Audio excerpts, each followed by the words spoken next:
오늘 주시는 하나님의 말씀은 여호수아 21장 1절에서 8절입니다. 다 같이 일어나셔서 한 절씩 교독하겠습니다. 그때 레위 사람의 족장들이 제사장 엘르아살과 눈의 아들 여호수아와 이스라엘 자손의 지파 족장들에게 나와 가나안 땅 실로에서 그들에게 말하여 이르되 여호와께서 모세에게 명령하사 우리가 거주할 성읍들과 우리 가축을 위해 그 목초지들을 우리에게 주라 하셨나이다 하매 이스라엘 자손이 여호와의 명령을 따라 자기의 기업에서 이 성읍들과 그 목초지들을 레위 사람에게 주니라. 그앗 가족을 위하여 제비를 뽑았는데 레위 사람 중 제사장 아론의 자손들은 유다 지파와 시므온 지파와 베냐민 지파 중에서 제비 뽑은 대로 13 성읍을 받았고 그앗 자손들 중에 남은 자는 에브라임 지파의 가족과 단 지파와 므낫세 반 지파 중에서 제비 뽑은 대로 10 성읍을 받았으며 게르손 자손들은 이사갈 지파의 가족들과 아셀 지파와 납달리 지파와 바산에 있는 므낫세 반 지파 중에서 제비 뽑은 대로 13 성읍을 받았더라. 므라리 자손들은 그 가족대로 루벤 지파와 갓 지파와 스불론 지파 중에서 12 성읍을 받았더라. 여호와께서 모세에게 명령하신 대로 이스라엘 자손이 제비 뽑아 레위 사람에게 준 성읍들과 그 목초지들이 이러하니라. 아멘. 자리에 앉으셔서 기도하겠습니다. 사랑하는 하나님 아버지, 오늘 또 우리는 하나님의 말씀을 듣기 위해서 모였습니다. 사람의 말과 지혜가 아닌 하나님의 말씀을 우리에게 가르쳐 주옵소서. 미련하고 연약한 종을 주님 손에 맡기옵고 예수님의 이름으로 기도하옵나이다. 아멘. 이제 여러분이 잘 아실 수 있을 것 같습니다. 기대하는 마음으로 질문을 던지니까 믿는 도끼에 발등 찍히지 않게 해주세요. 여호수아서는 몇 부분으로 이루어져 있지요? 엄마? 4부분입니다. 네. 그런데 3 더하기 1의 형식으로 이루어져 있습니다. 여호수아는 정확하게 4부분으로 단락이 구성되어 있습니다. 먼저는 요단강을 건너라입니다. 가나안 땅에 입성하는 것이죠. 이때 중요한 건 뭘까요? 우리가 살다 보면 요단강을 건너서 가나안 땅으로 들어가야 되는 순간들이 있잖아요. 학교를 졸업하고 사회에 진출할 때 이제는 가나안 땅에 들어가는 요단강을 건너는 순간이거든요. 사회생활을 하다가 삶의 중요한 전환점들이 있을 때 요단강을 건너는 순간들이 있죠. 회사에 다니다가 사업을 시작할 때 아니면 새로운 사업을 시작할 때 때로는 회사를 퇴직하고 이제 은퇴를 앞두고 노년의 삶을 시작해야 될 때 요단강 건너는 순간입니다. 이때 중요한 건 뭘까요? 요단강을 건너서 가나안 땅에 들어갈 때 가장 중요한 요소는 발등에서 피가 나고 있어요. 임마누엘이라고 귀에 딱지 붙도록 설교했습니다. 하나님이 함께 하시는 거. 나 혼자 요단강 건너서 내 힘으로 내 지식으로 내 경험으로 싸우는 거 아니에요. 임마누엘, 하나님이 나와 함께 요단강을 건너가는 거. 학교를 졸업하고 이제 사회에 진출할 때 요단강을 건너는 순간이에요. 이때 우리 아이들에게 제일 중요한 게 뭐예요? 임마누엘이에요. 하나님께서 함께 가시는 거. 하나님이 나와 함께. 그러면 불안하지 않아요. 두렵지 않죠. 그 다음 2번째 단락은 취하라입니다. 가나안 땅, 그 성읍 사람들과 싸워서 하나님이 주신 약속의 땅을 취하는 거예요. 정복이죠. 이때 중요한 건 뭐예요? 신앙과 실력이에요. 하나님이 주신 땅을 싸워서 취하는 거거든요. 하나님 없이 내 무기, 내 군사력을 가지고 내 전술 전략을 가지고 싸우는 건 아니에요. 실력만 있다고 해서 인생에서 성공할 수 없어요. 신앙이 필요해요. 반대로 신앙만 있다고 해서 약속의 땅을 취할 수 없어요. 목숨 걸고 싸워야 돼요. 하나님이 주신 약속의 땅을 목숨 걸고 싸워서 얻는 거거든요. 이게 정복이에요. 그러니까 신앙과 실력이 필요해요. 그리스도인들에게. 하나님과 함께 가는 임마누엘을 통해서 요단강을 건너서 약속의 땅에 들어갔으면 이제 그 분야에서 경쟁에서 살아남아야 하잖아요. 그러려면 신앙과 실력이 필요해요. 우리 아이들에게 어려서부터 자기 분야에서 실력을 기를 수 있도록 좋은 학습 습관을 길러줘야 돼요. 그리스도인들이 게으르면 안 돼요. 개미에게 배워서라도 성실하게 실력을 길러야 돼요. 실력만 가지고 덤비면 안 돼요. 하나님이 함께 하신다는, 하나님이 나를 인도하셨고 하나님께서 임마누엘로 함께 하신다라는 신앙을 가지고 싸워서 그 땅을 취하는 거죠. 취하라. 그 다음 세 번째는 나누라입니다. 이제 땅을 정복했으면 분배하는 것이죠. 분배할 때 중요한 건 뭘까요? 내분이 일어나면 안 되겠죠. 불평, 불만이 생겨가지고. 인류 역사 가운데 목사인 제가 생각할 때 가장 비극적인 혁명이 2번 있었습니다. 그 두 사건이 없었으면 역사는 지금과 같지 않았을 겁니다. 이렇게 슬프지 않았을 거예요, 우리 그리스도인들이. 첫 번째는 이슬람 혁명, 마호메트 혁명입니다. 두 번째는 공산주의 혁명입니다. 이슬람 혁명이 일어났을 때 아랍 지역은 다 기독교 국가였습니다. 로마 제국은 기독교가 국교였어요. 그런데 마호메트 혁명, 이슬람 혁명이 왜 일어났어요? 그리스도인들이 아랍의 토지를 사들여 가지고 억압했기 때문에 분배가 잘못된 거예요. 그러니까 아랍 사람들이 혁명을 일으켰을 때 레위기 25장 말씀으로 토지는 알라의 것이다. 이게 캐치프레이즈였어요. 토지는 하나님의 것인데, 알라의 것인데 기독교인 지주들 너희들이 뭔데 우리를 이렇게 노예처럼 억압하고 착취하느냐. 분배가 잘못됐어요. 그래서 많은 천국에 가야 될 백성들이 지옥으로 가고 있어요. 이슬람 혁명이에요. 두 번째는 산업혁명 이후에 유럽에서 공산주의 혁명이 일어났어요. 이것도 분배가 잘못됐어요. 그때 유럽은 다 기독교 국가였어요. 그리스도인들이 하나님의 말씀대로 순종하면서 하나님의 말씀대로 가난한 노동자들을 위해서 분배를 잘했다면, 더불어 함께 살아갈 수 있는 사회를 만들었다면, 탐욕을 부리지 않고 그들을 착취하고 억압하지 않았다면, 공산주의 혁명과 같이 하나님을 제거하고 기독교인들을 죽여가는 자본주의자들을 말살하는 이런 사탄적인 혁명이 일어나지 않았을 거예요. 얼마나 많은 사람이 피를 흘렸고 얼마나 많은 영혼들이 지옥으로 가게 생겼어요. 이것이 다 그리스도인들이 하나님의 말씀에 순종하지 않아서 발생한 역사의 비극이에요. 이건 다 나누라, 할라크, 분배가 잘못됐기 때문에 일어난 비극적인 사건들이에요. 기득권을 가진 리더들이 함께 일해서 함께 일한 직원들과 이웃들과 함께 잘 나누었더라면, 하나님께서 취하게 하신 적과 꿀이 흐르는 약속의 땅에서 더불어 함께 행복을 도모하면서 분배를 잘했다면 그런 비극적인 사건들은 일어나지 않겠죠. 지금도 우리 사회에서 일어나는 갈등과 세대 간의, 지역 간의 수많은 미움과 갈등들은 분배의 문제입니다. 우리 그리스도인들은 어떻게 살아야 할까?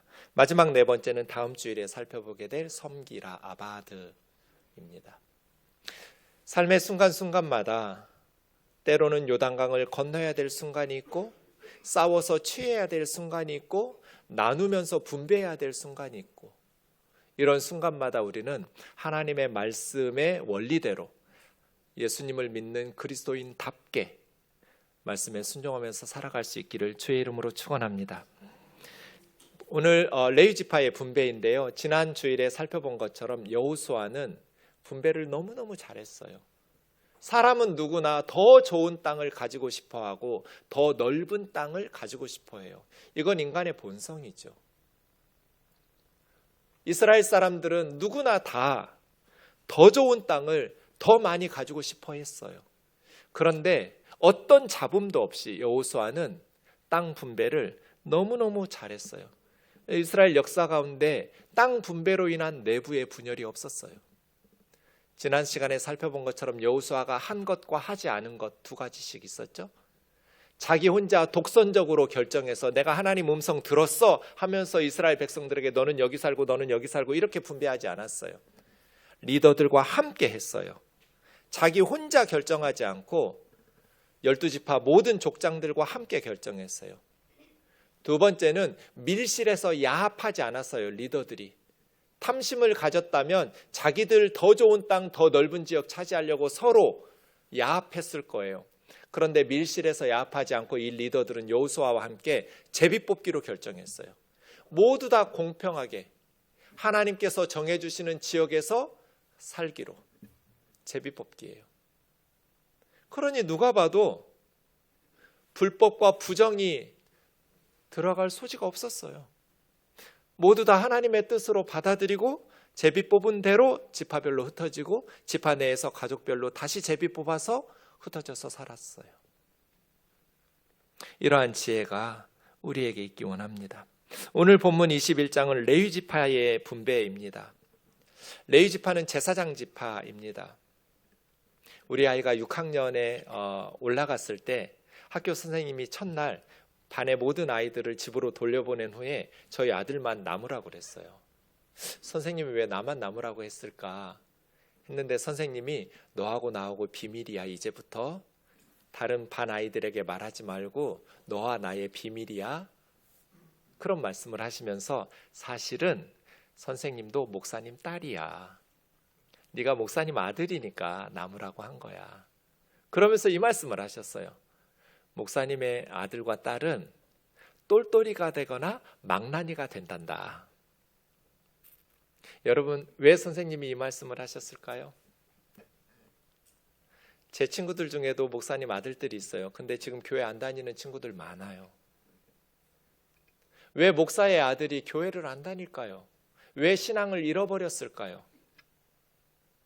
왜 영적으로 망나니가 되었을까요? 교회에서 상처를 너무 많이 받아서 그래요. 교우들이 엄마 아빠한테 너무나 가슴 아프게 하는 그런 비인간적인 대우를 받는 모습들에 상처받아서 그래요.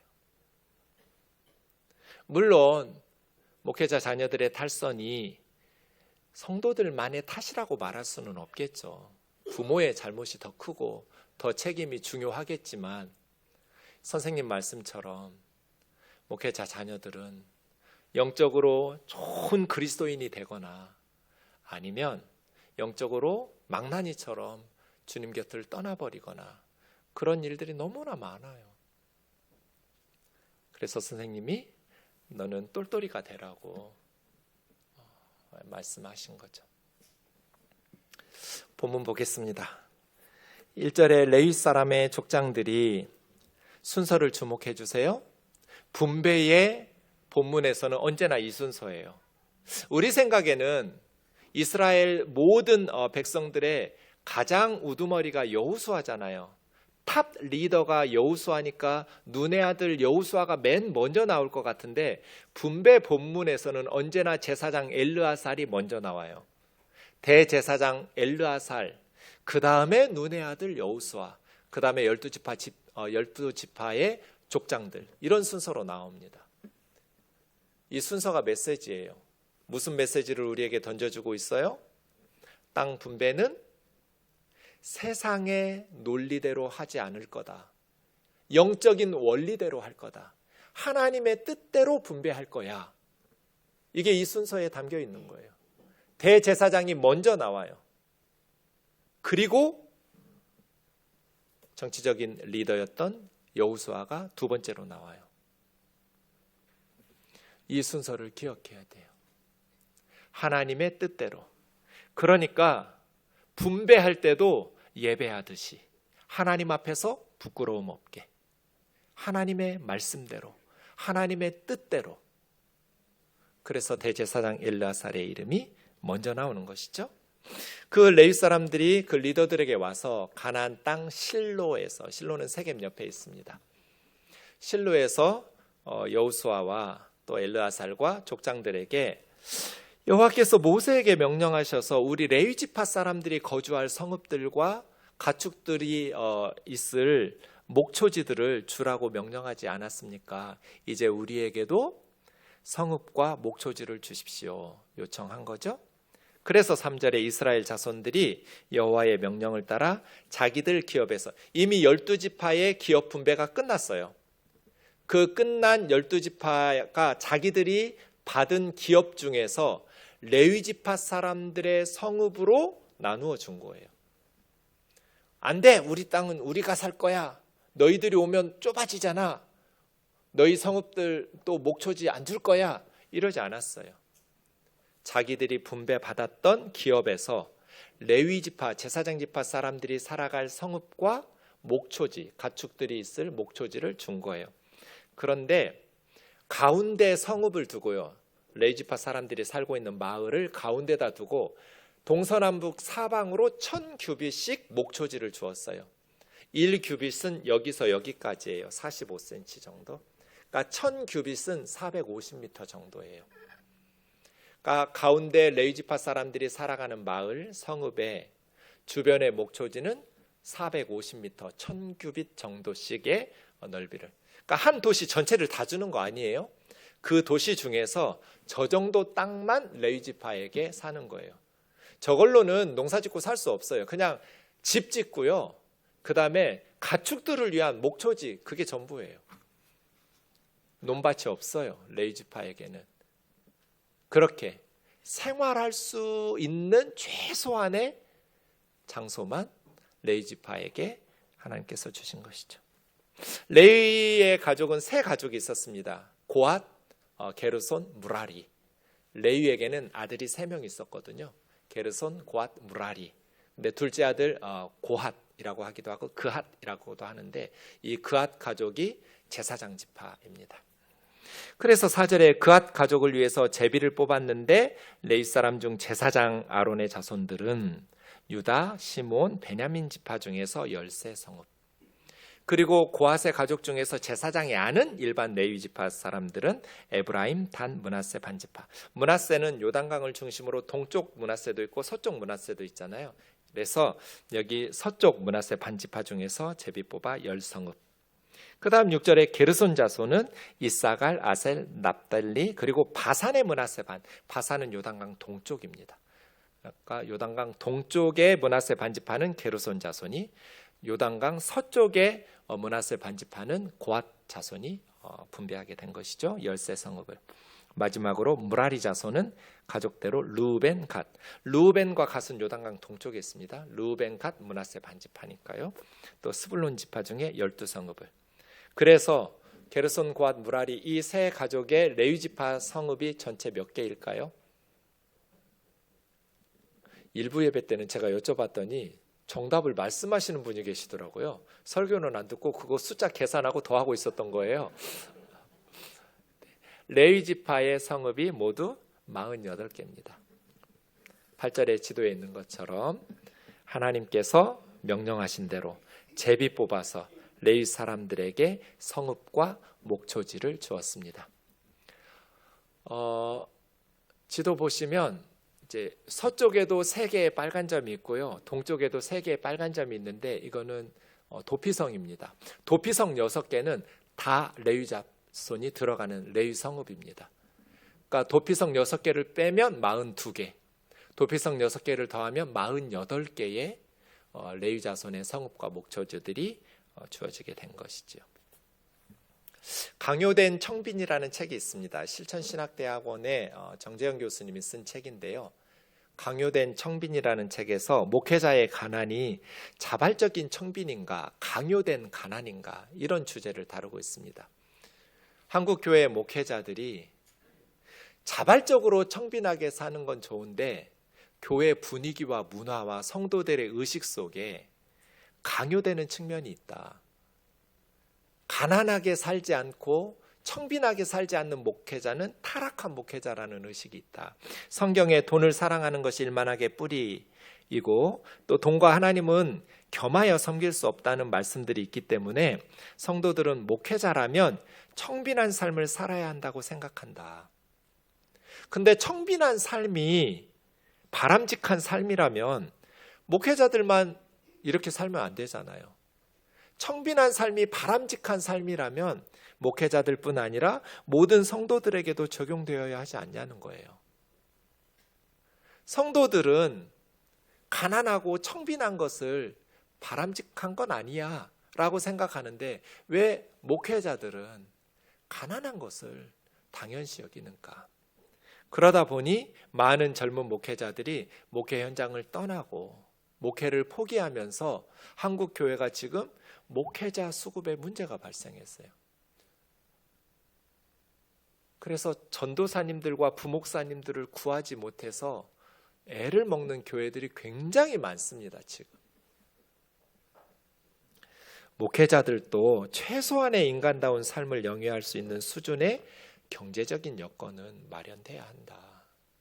교회가 어려우면 어쩔 수 없지만 교회가 어렵지 않은데도 불구하고 목사는 가난해야지, 청빈해야지 라고 생각하고 그것을 강요하는 분위기는 바람직한 것은 아니다 라고 문제제기를 던진 책인 거죠. 자, 그러면 물론 레위지파와 제사장들이 지금 목회자는 아닙니다. 모든 성도는 다 왕같은 제사장이에요. 모든 그리스도인들은 세상에서 제사장으로 살아가고 있는데 특별히 교회 안에서 이 레위지파와 제사장 지파의 역할이 목회자의 역할들과 비슷해요. 똑같이 일치하지는 않지만. 그래서 정재영 교수님이 던졌던 강요된 청빈이라는 이 책에서 던졌던 화두를 오늘 본문 여호수아 21장에서 찾아볼 수 있지 않을까. 우리가 어떻게 성경적으로 목회자들의 경제적인 삶에 대해서 생각하는 것이 옳을까라는 것을 생각해 보려고 합니다. 두 가지인데요. 첫 번째 먼저 분배 본문의 구조를 보겠습니다. 13장부터 21장까지가 나누라 분배 본문입니다. 13장에서는 요단강 동쪽의 두 지파 반의 분배 내용을 기술을 했습니다. 이미 모세 때 요단강 건너오기 전에 분배했어요. 르우벤 지파, 갓 지파, 므낫세 반 지파. 그리고 14장 1절에서 5절까지는 분배 원리에 대해서 지난 주일 설교입니다. 여호수아는 혼자 독선적으로 결정하지 않고 리더들과 함께 했고 밀실에서 야합하지 않고 제비 뽑기로 공정하게 하나님의 말씀대로 순종하면서 누구도 내분이 발생하지 않고 분열이 일어나지 않을 수 있도록 공정하게 의롭게 분배했어요. 분배 원리가 1절에서 5절이었어요. 그 다음 6절부터 이제 서쪽 지역의 9지파 반의 분배가 시작되는데 갈렙의 가족 스토리가 제일 먼저 기록되어 있어요. 갈렙은 이미 우리가 싸워서 확보된 도시 달라고 하지 않았어요. 그냥 우리 가족에게는 싸워야 될 땅 하나 분배해 달라고. 그럼 우리가 가서 싸우겠다고. 내 나이 85세인데 아직도 젊었을 때처럼 나 건강하다고, 싸울만 하다고. 우리 가족에게는 정복해야 될 원수들이 있는 도시 그냥 지정만 해주면 우리가 싸워서 차지하고 살겠노라고. 갈렙. 그 다음 서쪽에 9지파 반이 15장부터 19장까지 분배되고 있습니다. 마지막 19장 끝에 여호수아의 가족이 땅 분배 받는 내용으로 서쪽 분배가 끝났습니다. 갈렙에서 시작해서 여호수아에서 끝났죠. 그 다음 20장은 6개의 도피성, 동쪽의 3개를 모세가 지정한 것처럼 여호수아도 서쪽의 3개의 도피성을 결정하는 내용이 20장에 나옵니다. 그리고 오늘 본문 21장이 마지막으로 레위지파 사람들이 땅 분배를 받는 본문입니다. 자, 이 구조에서 여러분 뭐가 보이세요? 제사장 지파인 레위 지파는 다른 12지파가 다 자기의 기업을 차지한 후에 맨 마지막으로 기업을 차지했어요. 뭐 기업도 아니에요. 성읍과 목초지예요. 이것이 첫 번째 원리입니다. 자기 몫을 먼저 챙기지 마라. 맨 마지막이었어요. 성도들의 삶을 먼저 챙겨야죠. 그게 목회자예요. 교회 리더들은 성도들을 먼저 챙겨야 돼요. 자기 목 먼저 챙겨놓고 주의 종을 잘 섬겨야 여러분이 복 받습니다. 자기 좋은 땅 먼저 차지한 후에 나머지로 여러분 나눠 가지세요. 이러지 않았어요. 다른 지파와 가족들이 다 자기 기업을 차지한 후에 맨 마지막으로 레위 지파 제사장들이 자기 몫을 할당받았어요. 언젠가 저희 어머님이 이런 말씀 하시더라고요. 나는 딸 넷은 다 자기 집을 가지고 사는데 하나밖에 없는 아들은 집이 없다. 제 얘기하는 거예요. 엄마가 제일 아끼는 아들이 집이 없고 이렇게 사는 것이 너무 가슴 아프다. 엄마가 도와줄 테니까 작은 집이라도 하나 사자. 그래서 제가 그때 여호수아 21장을 알았던 거는 아닌데 나는 우리 우면동 교회 식구들 다 집 산 후에 그 다음에 집을 사겠다고 대답했어요. 그때 어머니가 집 안 사겠다는 얘기구나 그랬어요. 저는 집 안 사겠다고 말한 적이 없어요. 분명히 저의 대답은 우면동 교회 성도들이 다 집을 사고 난 후에 내 집을 사겠다고 대답했어요. 그러니까 여러분 빨리 집을 사세요. 그렇게 집사님하고 집사라고 불러주는데 왜 집을 못 사세요? 여러분이 집을 사야 저도 집을 살 거 아니에요. 맨 마지막에. 근데 사실 제가 어머니 앞에 그런 대답을 한 것은 평소에 제가 무슨 생각을 하고 있었냐면 여호수아 21장 때문이 아니라 목사된 초창기에 전세금이 계속 올라갔어요. 목사들은 예배당 근처에서 살아야 하잖아요. 전세금 올라간다고 먼 지역으로 싼 데로 이사 갈 수가 없잖아요. 날마다 새벽 예배를 나와야 되는데 교회당 근처 마을에서 살아야 되는데 저는 강남구하고 서초구만 살았잖아요. 계속 전세금이 너무나 가파르게 오르는 거예요. 성도님들이 울면서 떠났거든요. 목사님 참 좋은 교회 이제 만났는데 전세금이 너무나 많이 올라서 이 동네에서 이제 우리는 살 수가 없어서 멀리 이사 가야 돼서 교회를 옮겨야겠어요. 울면서 성도들이 떠날 때마다 진짜 제가 너무 가슴 아팠거든요. 그래서 하나님 앞에 얼마나 열심히 기도했겠어요. 하나님 전세금 좀 우리 성도들이 낼 수 있을 만큼 천천히 올려달라고. 하나님 제 기도 안 들으시더라고요. 근데 성도님들은 떠나도 목사인 저희 가정은 떠날 수가 없잖아요. 제일 싼 전셋집에 살고 있는데 그 동네에서 전세금이 올라가니까 걱정을 많이 했어요. 몇 달 전부터. 근데 결과적으로는 얼마 전에 제가 설교했던 것처럼 제가 결혼 생활 30년 동안 딱 한 번 전세금 올려달라는 주인을 만났어요. 딱 한 번만 올려줬어요. 그것도 2천만 원 올린다고 그래서 이사 간다고 그랬더니 1,000만 원 깎아줘가지고 1,000만 원 올려준 게 전부예요. 저의 전세금 올려준 거는. 근데 그 해에도 그냥 전세금 올리지 않고 넘어갔어요. 그때 제가 두 가지 생각을 했어요. 첫 번째는 목사 믿음 별거 아니구나. 제가 교회에서 그렇게 믿음으로 살라고 교우들에게 설교했는데 전세금 올려줄 때가 다가오니까 재계약 날짜가 다가오니까 몇 달 전부터 잠이 안 오는 거예요. 걱정이 돼가지고. 돈은 없고 몇 천만 원 올려줄 돈은 없는데 이제 이사 갈 집도 없고 걱정을 많이 했어요. 근데 지나놓고 보니까 그냥 다시 2년이 올리지 않고 연장됐어요. 그리고 나니까 하나님 앞에 너무 부끄럽고 죄송스러운 거예요. 그냥 괜히 예수님 말씀도 생각나고요. 염려하지 마라. 네가 염려한다고 키가 한 자나 자랄 수 있냐. 염려는 가부라는 게 아니구나. 괜히 염려 미리 땡겨가지고 걱정할 필요가 없었는데 올려달라고 한 순간부터 걱정해도 충분한데 이런 생각했거든요. 참 내가 믿음이 없구나.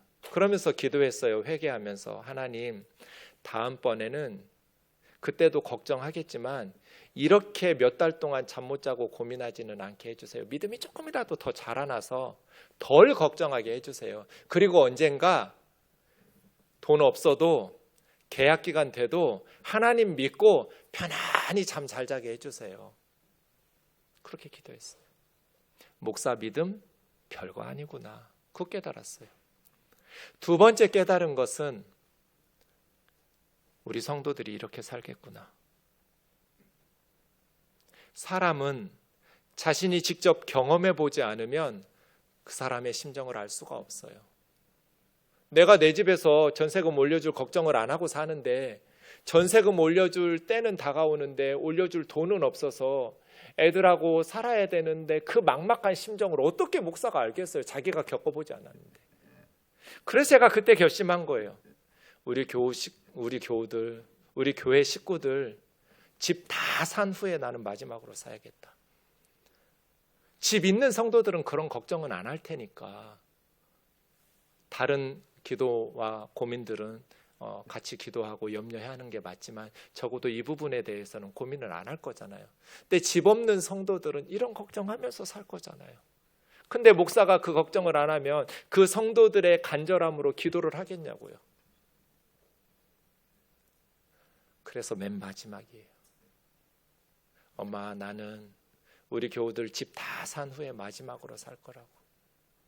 내가 그 상황에 처하지 않으면, 내가 그런 삶을 살지 않으면 우리 교우들의 힘든 삶을 나는 이해할 수 없기 때문에, 공감할 수 없기 때문에.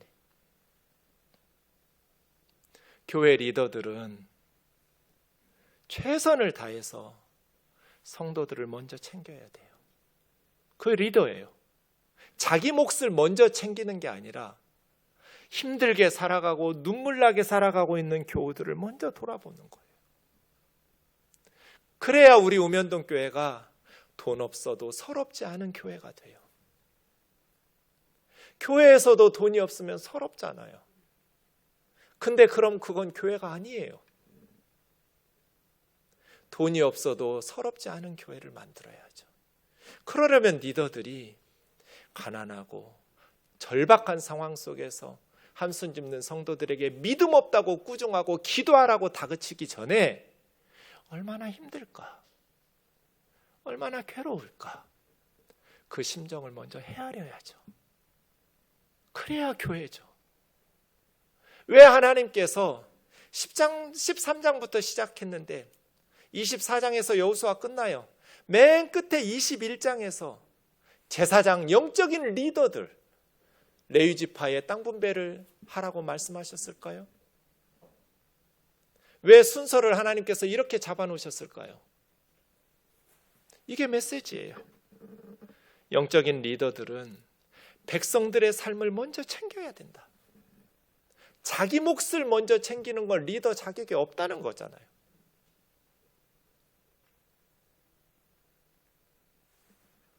목회자이든 성도들이든 여러분의 삶의 영역에서 우리는 누구를 먼저 챙기는가?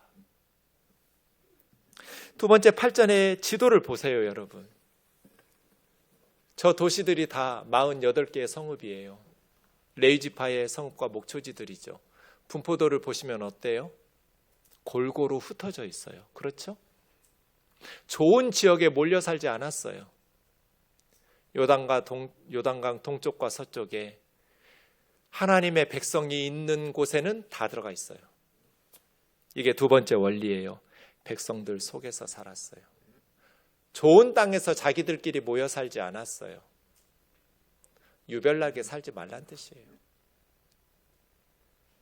백성들이 가난하면 제사장도 가난하고, 백성들이 아프면 제사장도 아프고, 백성들이 여유 있으면 제사장들도 여유 있게 살고, 백성들의 삶 속에서 백성들과 함께 울고 함께 웃으면서 살라는 거예요. 백성들이 농사 짓고 살면 제사장도 농촌에서 살고, 섬에서 물고기 잡으면서 살면 섬에 들어가서 그 백성들의 삶의 현장에서, 살기 좋은 도시에서 오라고 부르지 말고 너희들이 백성들의 삶의 현장으로 들어가라는 거잖아요.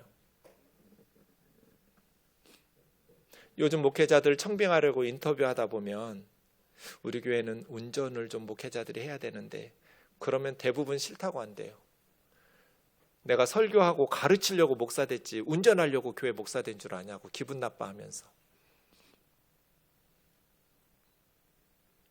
저는 새벽에 우리 교우들 운전하면서 같이 예배 드리는 시간이 제일 행복한 시간이에요. 비가 오나 눈이 오나 저를 기다리고 서 있어요.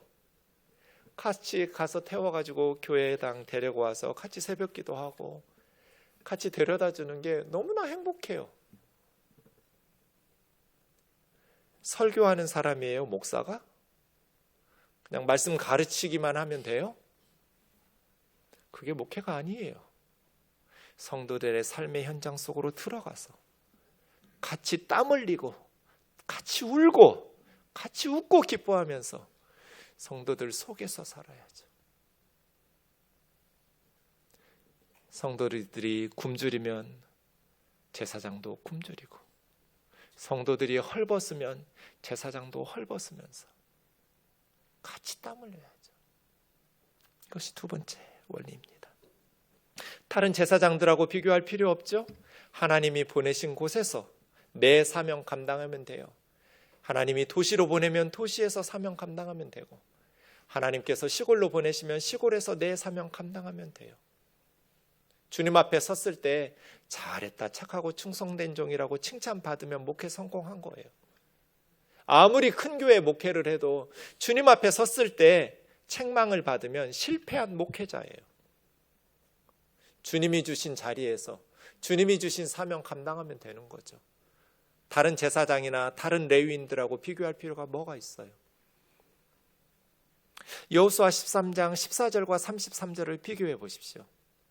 33절 먼저 보시면 레위 지파 사람들에게는 기업을 주지 않았는데 이는 여호와 하나님께서 그들의 기업이기 때문이라고 말씀하셨어요. 레위 지파는 땅은 안 주시고 내가 너희 기업이다, 내가 너희 유산이다 그랬어요.